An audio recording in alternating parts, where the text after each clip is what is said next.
Resident Evil Revelations, or Biohazard Revelations as it is known in Japan, is a non-numerical sequel within the RE universe. The events of the game take place in between Resident Evil 4 and Resident Evil 5. Now, for the sake of posterity and context, RE4 follows Special Agent Leon S. Kennedy as he searches for the President's daughter, who has been captured by a cult residing in Spain, while Resident Evil 5 follows steroid junkie Chris Redfield as he punches rocks.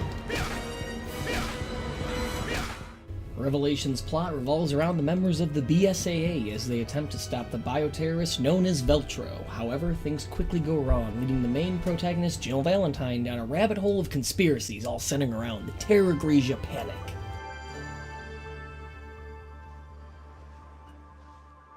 This sunny and idyllic Mediterranean coast was the site of one of the world's greatest structures, the floating city of Terra Grigia. In 2004, Veltro, a terrorist group opposing the city's development, launched a bioterrorist attack.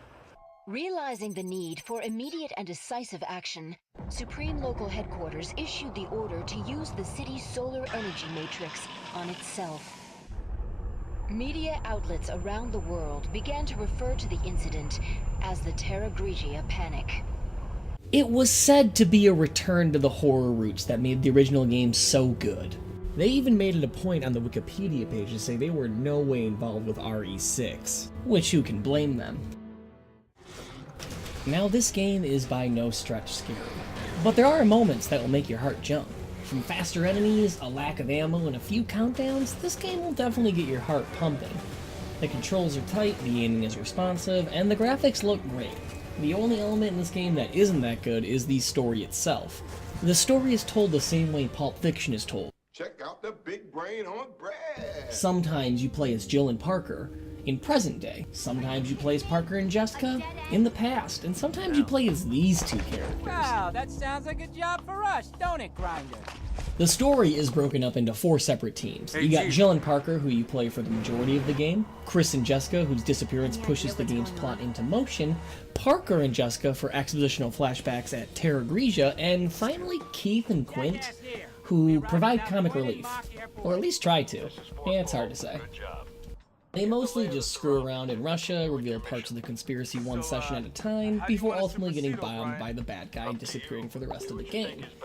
The best part of playing as them is you get to hear Quint say one stupid thing after another. Whoa! What the hell is it? It's a poltergeist! During each segment, you always have a partner to battle beside you, though unlike you, they seem to have unlimited health and ammo. But there's a catch. They feel like an added security blanket, but when you start to experiment with them, you notice how shallow of a feature they really are. Randomly, Parker pulled out a shotgun and actually started knocking enemies away from me, which was awesome, but there was never a moment in the game where I even had a clue he had a shotgun. I just saw him using it when backtracking. What would have been a nice feature to have would have been some sort of option to set what gun for him to use. It wouldn't have been as advanced as it was for Jill, but maybe something like defensive, aggressive, or normal, each utilizing a different weapon. The enemies are certainly varied enough to warrant a different weapon for each situation, and it could add a small layer of complexity to a game that returning players could toy around with. Speaking about enemies, zombies are not in this game. Instead, creatures infected with the T-Abyss virus take the scene, all presenting different challenges. Of the Earth's waters.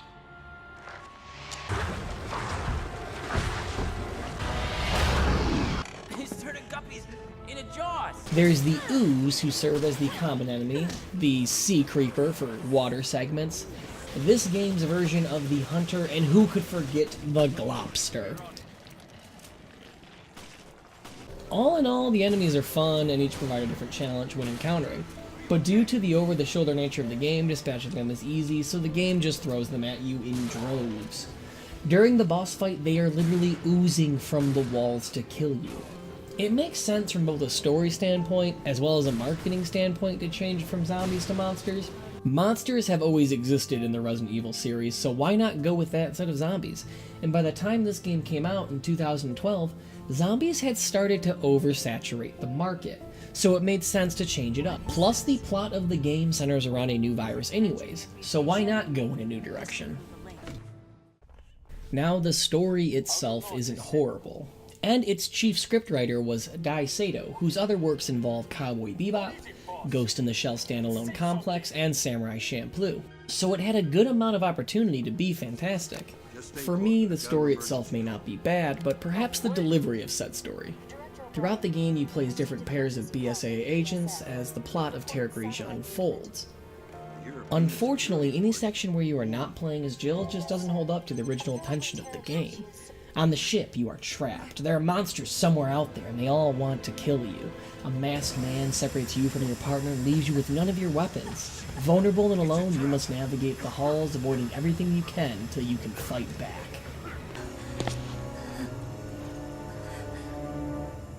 It's time you learned the truth, Miss Valentine. Off the ship, you have a rapid-fire machine gun, powerful tac shotgun, and a handgun that has more ammo in it currently than you have collected on the ship up to this point. It just doesn't fit. I'm not sure why they decided to do this, but part of me thinks just maybe they wanted to make sure the game appealed to a broader audience.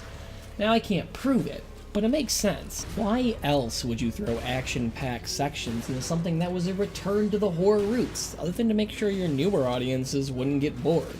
These segments seem to be here to just give a little backstory to the game, which is fine, but why not let the player upgrade their equipment on all their characters? I suppose the reason why might have to do with how linear these sections are in the game. Whereas Jill's sections involve a lot of backtracking, the others railroad you to the next objective. They also almost always have one section dedicated to a horde mode style where enemies just continuously come at you until a certain time passes, which is stupid. There is nothing scary about that. You have more ammo than you need, and I seldom found myself having less than 3 healing items. It makes me wish we had more time as Jill and less time as the other characters. Like if the ship was twice the size, and all the things that happened outside of the ship happened on it while playing as Jill.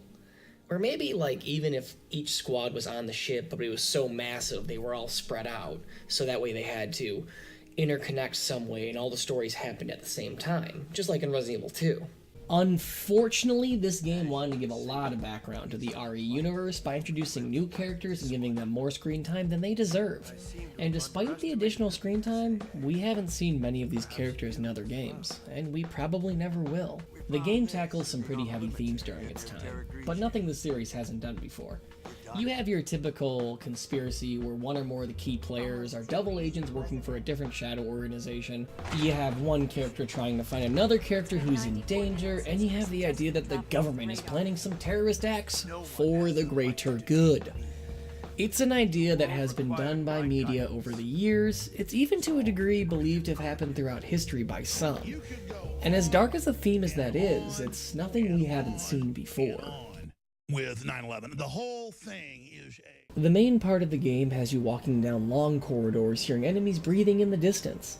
Most of the time, you don't know where they are or how many there's going to be until you get there. It actually provides the game with a lot of tension, and until you get better weapons, you have to go slow and tread carefully.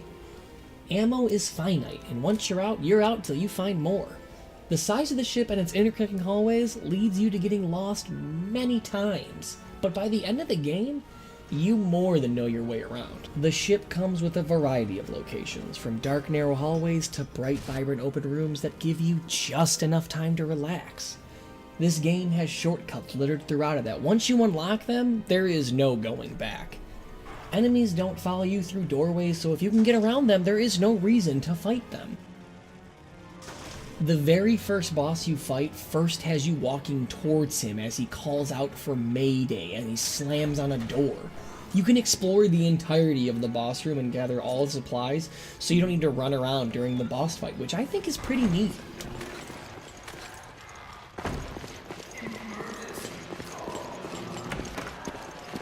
The game also features a Nemesis-style enemy who follows you around for most of the game, attacking you and draining you of your ammo and healing supplies.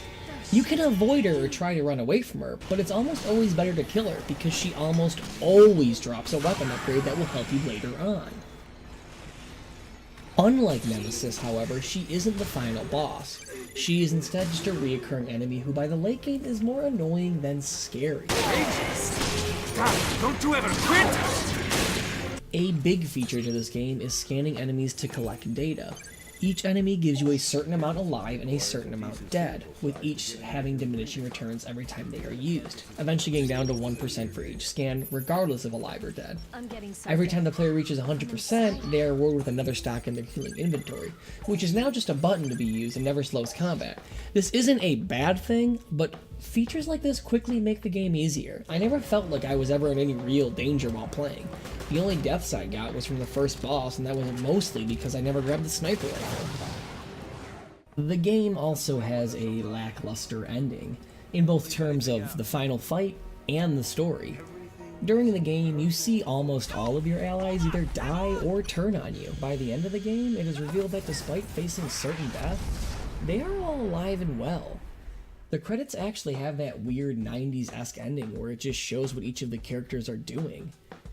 The only 3 characters of any importance to die in the story are the pilot, Rachel, and the head of Veltro himself. It's the kind of writing that cheapens the experience at the end. It's bad enough knowing that the 2 of the main protagonists can't be killed just due to placement on the timeline. But to watch a character essentially die just to come back at the end due to luck just comes off as lazy. I personally wasn't sad to see Parker go, but if I was, it at least made sense. He made poor choices in trusting Jessica and then was shot because of it. It's a lesson that tells the audience, making poor choices will kill you.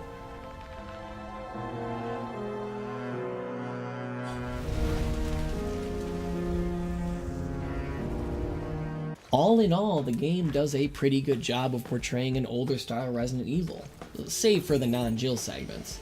Sure, there aren't things like tank controls or restricting camera angles, but the game looks like an honest attempt at going back to the series' roots, while keeping things modern. And for what it's worth, the game is actually good. It's by no means great, but it's good. The game set out to return to the horror aesthetic of old, and I say they almost hit their mark. The game is currently listed for $30 on Steam, but honestly the game is only worth about half of that, so if you're gonna get this game and it's not at least half off, you're not getting your money's worth. Which is why I rate the game for about $15 out of 30. And with everything considered, that's not bad.